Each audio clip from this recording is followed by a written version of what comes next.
Hey, what's going on, everyone? Welcome back to the channel.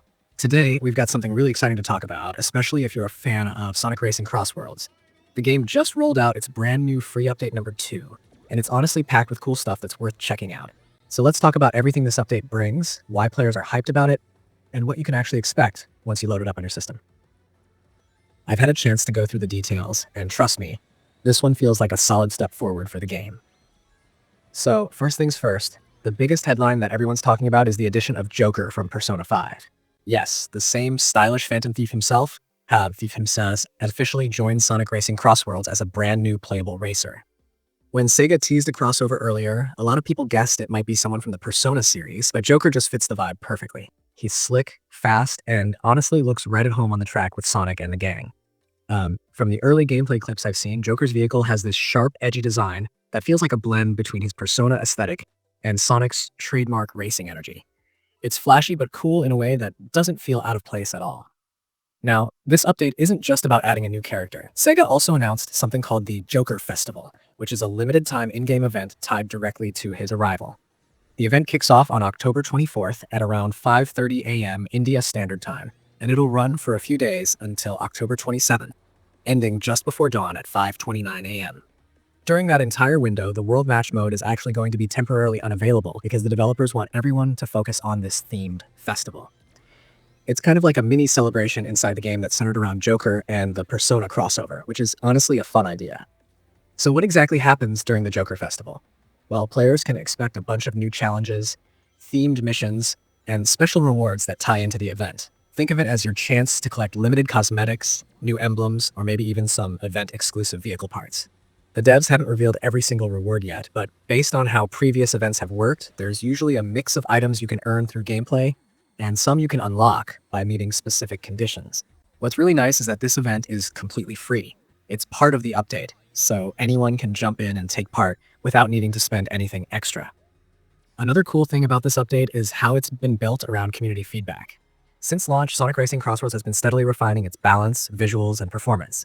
Players pointed out issues like matchmaking wait times, certain tracks feeling uneven, or the control sensitivity on different devices.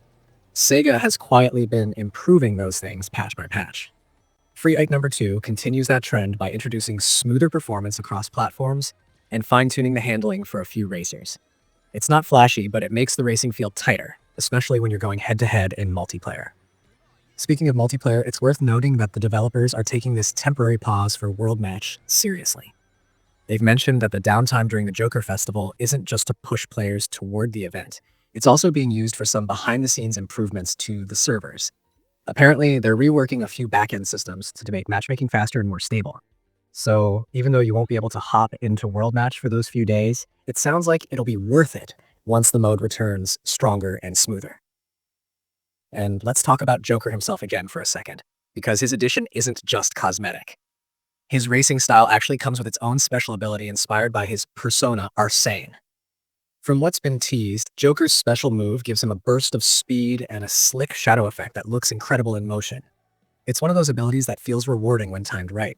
It's not just a simple boost, it actually affects your control and traction in a subtle way that makes you feel like you're really mastering his character. That's something the devs have been focusing on lately, making every racer feel unique and expressive in how they move and accelerate. What's fascinating about this crossover is how it blends two totally different worlds: Sonic's fast-paced, lighthearted racing energy and Persona's stylish, mysterious tone. But somehow, it just works. Joker brings a touch of flair that feels like a nod to both fandoms. And honestly, collaborations like this keep games like CrossWorlds fresh. Instead of just reusing the same roster over and over, they're expanding it in creative directions that get people talking again. Now, I know some of you are wondering about when exactly you can start downloading the update. The rollout begins on October 22nd, which means that by the time the event starts, you'll already have everything installed and ready to go. It's always smart to check your platform's store or launcher early that day, because these updates can vary slightly depending on your region. Once it's live, make sure you restart your game completely so the patch installs correctly and you don't run into any connection issues.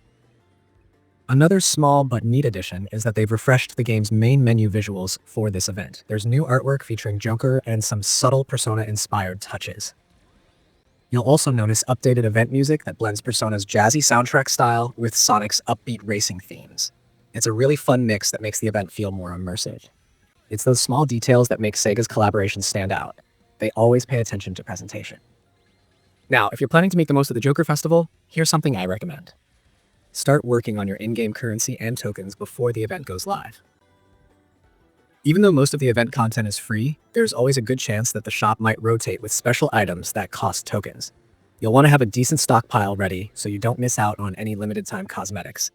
And if you're new to the game, this is actually a great time to jump in, because events like these usually come with beginner-friendly missions that reward extra bonuses just for participating.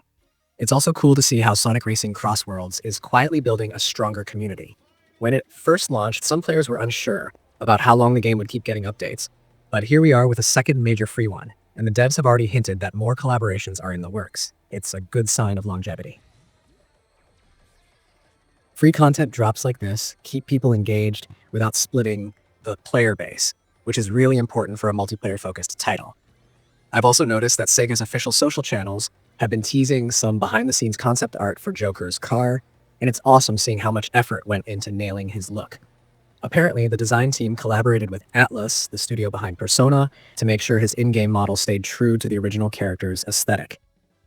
The vehicle even has this little mask emblem on the front that glows when you activate his ability. Such a clever touch. It's small details like that which make these updates stand out. There's something kind of refreshing about how this update feels. It's not trying to reinvent the whole game.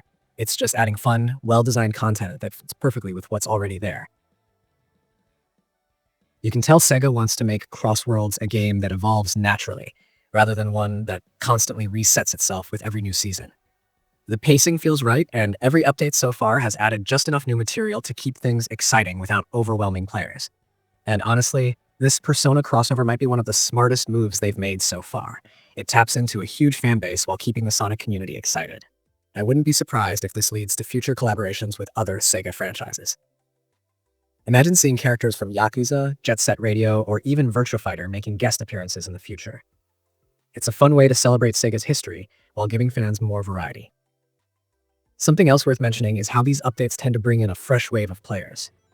You'll probably notice matchmaking feels more active during the event window, which makes it a great opportunity to test your skills against new competitors.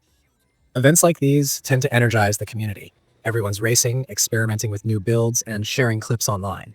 If you're into streaming or making clips, this is definitely a perfect time to capture some gameplay, especially if you manage to pull off Joker's special move during a clutch finish.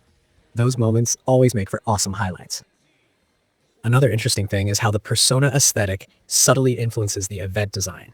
The color palette for the tracks during the Joker Festival has been updated with this cool red and black motif. It's subtle enough not to distract, but it gives off a stylish, almost rebellious feel that ties back to Joker's character theme. The developers really nailed the vibe. By the way, if you're someone who likes lore or story context, there's a small in-game dialogue snippet that explains how Joker ends up in CrossWorlds.